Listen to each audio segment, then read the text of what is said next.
आता पोलादपूर म्हणजे रायगड रस्त्यावर जिल्ह्याला जोडणारा हा आपला नातूनगर बोगद्यामध्ये आहे, कशेडी बोगद्यामध्ये आहे. यात्रा याला चालू होऊन कदाचित एकच वर्ष झालं असेल. ह्या एक वर्षामध्ये या सगळ्या टनेलला बोगद्याला प्रचंड प्रमाणात गळती लागलेली आहे. माझ्या माहितीप्रमाणे हे सगळं निकृष्ट दर्जाचं काम आहे आणि ज्या पद्धतीच्या सुरक्षेच्या उपाययोजना करायला पाहिजे त्या केलेल्या नाही. त्यामुळे आज ही परिस्थिती या ठिकाणी आपल्याला पाहायला मिळते आहे.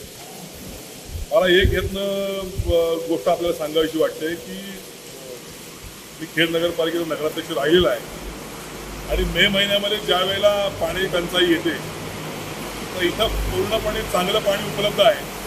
प्रशासनाला विनंती आहे की ह्या टनेलमधनं पाईपलाईन करून आमच्या खेडला पाणी न्यावं, अशी परिस्थिती या ठिकाणी आहे. सांगण्याचा उद्देश एवढा करोडो रुपये सेंट्रल गव्हर्नमेंटचे या ठिकाणी पाण्यामध्ये गेलेले आहेत. याला हे प्रशासन जबाबदार आहेत, ठेकेदार जबाबदार आहेत. यांच्यावरती खातेनिहाय चौकशी होऊन यांच्यावरती गुन्हे दाखल व्हायला पाहिजेत. करोडो रुपयाचा जो भ्रष्टाचार झालेला आहे याच्यावरती आवाज उठवायला पाहिजे या संसदेमध्ये किंवा आत्ताच्या विधानसभेमध्ये.